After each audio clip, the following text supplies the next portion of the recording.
여러분, 솔직히 까놓고 이야기해봅시다. 요즘 마트 가서 장 볼 때 손 떨리지 않으세요? 사과 한 알에 5,000원, 10,000원짜리 한 장으로 김밥 2줄 사기도 벅찬 세상입니다. 내 월급 빼고 다 올랐다는 말이 이제는 농담이 아니라 생존의 문제가 됐어요. 그런데 말입니다. 이 와중에 정부가 여러분 어깨에 손을 턱 얹더니 아주 황당한 소리를 합니다. 어이 김대리, 너 연봉 7천 넘지? 야, 너 부자네? 성공했네? 그러니까 이제 세금 좀 더 내자네. 내년부터 바뀝니다.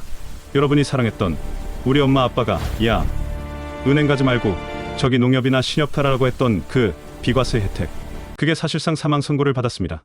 뉴스에서는 아주 점잖게 보도하더라고요. 조세형 평성을 제거하기 위해 고소득자의 과세 특례를 축소합니다. 이 말을 번역해드릴까요?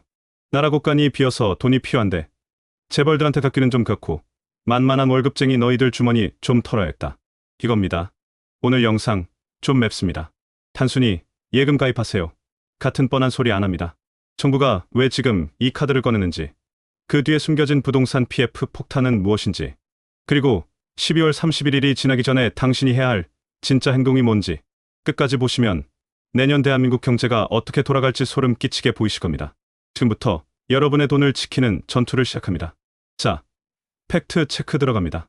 내년 1월 1일부터 총급여 7천만 원 또는 종합소득 6천만 원을 초과하는 사람은 상호금융농협, 수협, 신협, 새마을금고, 예금 이자에 대해 세금을 냅니다. 내년엔 5%, 2027년엔 9%입니다. 원래는 1.4%만 냈었죠. 여기서 우리가 주목해야 할 건 세율이 아닙니다. 바로 기준 금액입니다. 여러분, 연봉 7천만 원. 큰 돈 났습니다. 적은 돈 아니에요. 하지만 이 7천만 원이라는 기준이 언제 만들어진 건지 아십니까? 한참 전입니다. 10년 전 연봉 7천이면 서울의 웬만한 아파트 대출 끼고 살 수 있었습니다. 지금은요. 서울 아파트 평균 매매가가 12억을 넘습니다. 연봉 7천 받아도 실수령액 월 480만 원 정도입니다. 여기서 주택담보대출 원리금 200만 원 나가고 관리비 내고 애들 학원비 내면 남는 돈으로 적금 100만 원 붓기도 힘듭니다. 그런데 정부는 이 물가 상승분을 전혀 반영하지 않고 옛날 기준 그대로 잣대를 들이대고 있습니다. 이게 무슨 뜻이냐? 인플레이션은 너희가 감당해라. 하지만 세금 거둘 땐 옛날 기준으로 걷어서 더 많이 뜯어갔다. 전문 용어로 이걸 보이지 않는 증세 브라켓 크립이라고 합니다. 댓글 보면 난리 났더라고요. 7천이면 고소자 맞지? 배부른 소리 하네. 야, 숨만 쉬어도 나가는 돈이 얼만데 그게 부자냐? 여러분끼리 싸우고 계시죠? 그게 바로 정부가 원하는 그림입니다. 을들의 전쟁. 서민과 중산층을 갈라치게 해서 쟤는 혜택 받는데 나는 못 받아? 라고 싸우게 만들고 그 사이에 슬쩍 세금을 걷어가는 겁니다. 아주 고전적이지만 효과적인 수법이죠. 자, 이제 현실적인 고민을 해결해봅시다. 언론에서는 12월 31일이 막차다, 무조건 타라 라고 부추깁니다. 맞는 말입니다. 세금 측면에서만 보면요. 올해 가입하면 3년, 5년 만기까지는 비과세 혜택 1.4%만 nem을 그대로 유지해줍니다. 소급 적용 안 한다는 거죠. 이건 불행 중 다행입니다.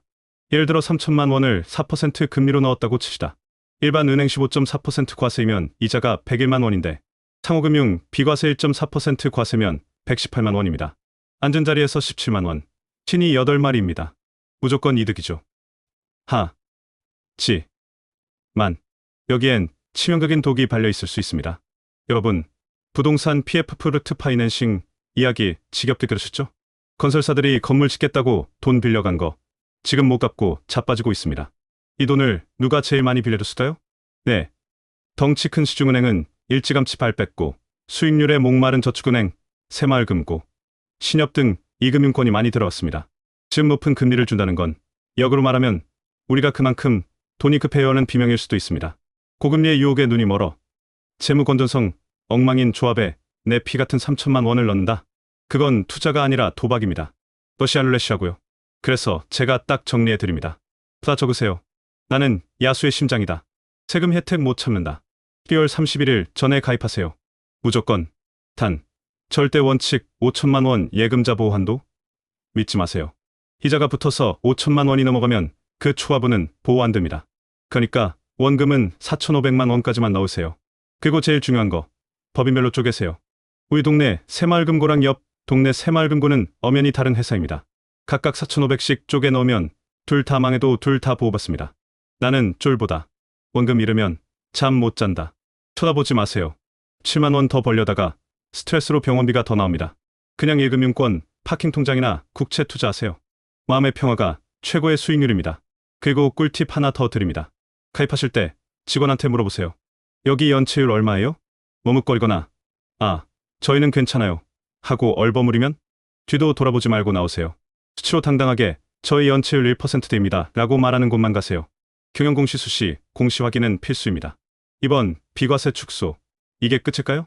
아니요. 저는 이게 시작이라고 봅니다. 지금 정부는 소득이 있는 곳에 세금이 있다는 원칙을 아주 강력하게 밀어붙일 준비를 하고 있습니다. 금투세 금융투자소득세 논란, 코인 과세 유예 논란, 다 한통속입니다. 앞으로 여러분이 돈을 벌 구멍은 점점 좁아질 겁니다. 특히 현금 없는 사회가 가속화될수록 여러분의 자산은 투명하게 공개됩니다. 연봉 7천만 원 기준, 물가는 오르는데 이 기준은 안 바뀔 겁니다. 그럼 시간이 지나면 지금 연봉 5천 받는 분들도 곧 7천이 되겠죠. 그때 가서 나도 세금 더 내네? 하면 늦은 겁니다. 대한민국 국민 대다수가 고소자라는 탈을 쓴 세금 셔틀이 되는 시대가 오고 있습니다. 이런 상황에서 우리가 할 수 있는 건 딱 두 가지입니다. 첫째, 진짜 공부를 하세요.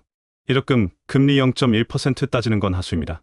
인플레이션을 이길 수 있는 자산 미국 주식, 금, 달러, 혹은 공부된 부동산으로 눈을 돌려야 합니다. 원화 가치는 계속 떨어질 거니까요. 둘째, 절세에 목숨 거세요. ISA 개인종합자산관리계좌, IRP 개인형, 퇴직연금 같은 절세 계좌 한도 꽉꽉 채우세요. 정부가 유일하게 허락한 합법적 탈세 구멍이 바로 여기입니다. 이거 안 챙기면 진짜 바보 소리 듣는 세상이 올 겁니다. 자, 오늘 영상 내용을 요약하면 이렇습니다. 정부가 연봉 7천만 원 이상을 부자로 규정하고 세금 혜택을 뺏었다. 12월 31일이 기존 혜택을 받을 수 있는 마지막 기회다. 하지만 상호금융권의 PF 부실 리스크는 여전히 존재한다. 폭탄을 조심해라. 앞으로 숨만 쉬어도 세금 나가는 시대가 오니 예금 말고 투자를 공부해라. 여러분, 화나시죠? 억울하시죠? 근데 화만 낸다고 바뀌는 건 없습니다. 정부가 판을 이렇게 짰다면 우리는 그 판 위에서 살아남을 방법을 찾아야 합니다. 지금 당장 여러분의 주거래 은행 앱을 켜세요. 그리고 내가 가진 예금이 얼마인지, 만기가 언제인지 확인하세요. 그리고 이번 주말 동네 시합이나 새마을금고 경영공시 한번 찾아보세요. 그 작은 행동 하나가 내년 여러분의 자산을 지켜줄 겁니다. 여러분의 생각은 어떠신가요? 연봉 7천만 원, 과연 고소자일까요? 아니면 정부의 가스라이팅일까요? 댓글로 여러분의 분노와 의견 마구마구 쏟아내주세요. 전 댓글 창에서 팝콘 튀기면서 여러분 의견 경청하겠습니다. 오늘 영상이 여러분의 잠자던 금융 감각을 깨웠다면 구독과 좋아요, 그리고 알림 설정까지 부탁드립니다. 다음 영상에서는 더 충격적인 국민연금의 배신에 대해 다뤄보겠습니다. 고맙습니다.